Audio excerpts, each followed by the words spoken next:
வணக்கம். இன்னைக்கு இந்த பதிவில் நம்ம பார்க்க போகிறது இன்றைய தினம் பார்த்தீங்கன்னா ஆஷாட பஞ்சமி.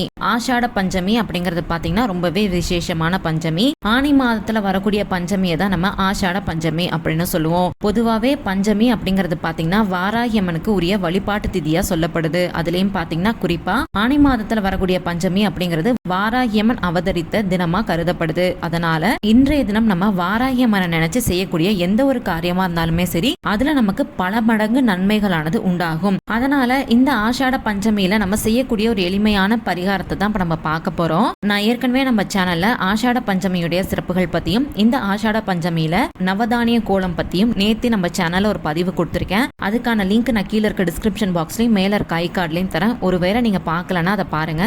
ரொம்பவே ஒரு எளிமையான கோலம் தான், ரொம்பவே ஒரு எளிமையான நவதானிய கோலம் தான் அது. அதனால எல்லாருமே இந்த வீடியோவை செக் பண்ணி பாருங்க. இந்த பதிவை நீங்க தொடர்ந்து பாருங்க. பார்த்ததுக்கு அப்புறம் உங்களுக்கு இந்த பதிவு பிடிச்சிருந்துச்சு, இதுல இருந்து நீங்க ஏதாவது தெரிஞ்சுக்கிட்டீங்க அப்படின்னா மறக்காம லைக் பண்ணிக்கோங்க. நீங்க இந்த பதிவை லைக் பண்றது மூலமா நிறைய பேருக்கு இந்த வீடியோவானது போய் சேரும். அதனாலதான் இப்ப வாங்க நம்ம தொடர்ந்து இந்த பதிவை பார்க்கலாம். எந்த அளவுக்கு நம்ம வாராகி அம்மனை மனசார வழிபாடு செய்யறோமோ அதே அளவுக்கு வாராகி அம்மன் மனசார நம்ம நினைச்சதை நமக்கு கொண்டுட்டு வந்து தருவாங்க. அந்த அளவுக்கு ஒரு சக்தி வாய்ந்த தெய்வம் தான் வாராகி அம்மன். அந்த வகையில இன்றைய தினம் நம்ம செய்யக்கூடிய ஒரு எளிமையான பரிகாரத்தை தான் நம்ம தொடர்ந்து பார்க்க போறோம். இந்த பரிகாரத்தை நீங்க எந்த நேரத்துல வேணாலும் செய்யலாம். பஞ்சமி திதியானது இன்னைக்கு காலைல 8:30 மணிக்கு ஆரம்பிச்சிருச்சு. எப்ப முடியுது அப்படின்னு பாத்தீங்கன்னா ஜூலை 11ஆம் தேதி நாளைய தினம் வியாழக்கிழமை காலையில 10:20 வரைக்கும் பஞ்சமி திதியானது இருக்கு.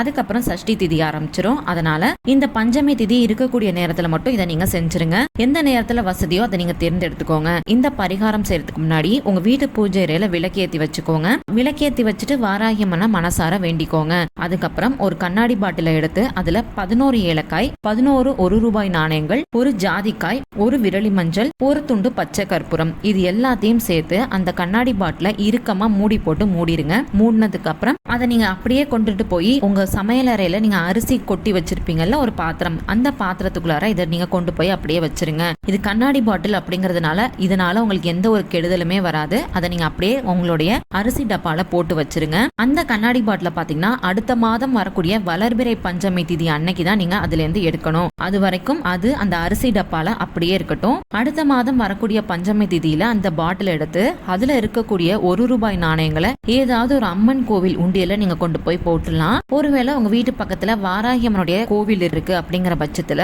அங்க போய் நீங்க வாராகிக்கு பூ வாங்கி போடலாம். இல்ல அங்க இருக்கக்கூடிய உண்டியல்ல கூட நீங்க அதை தாராளமா போட்டுடலாம். மீதம் இருக்கக்கூடிய பொருட்களை மிக்சி ஜார்ல போட்டு பொடி பண்ணி எடுத்து வச்சுக்கோங்க.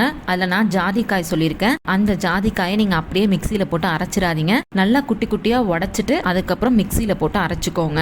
எல்லாத்தையும் மிக்சி ஜார்ல போட்டு அரைச்சிட்டு நீங்க தினமும் சாம்பிராணி போடுறீங்கல்ல, அப்பெல்லாம் இந்த பொடியை சேர்த்து நீங்க அதோட போடுங்க.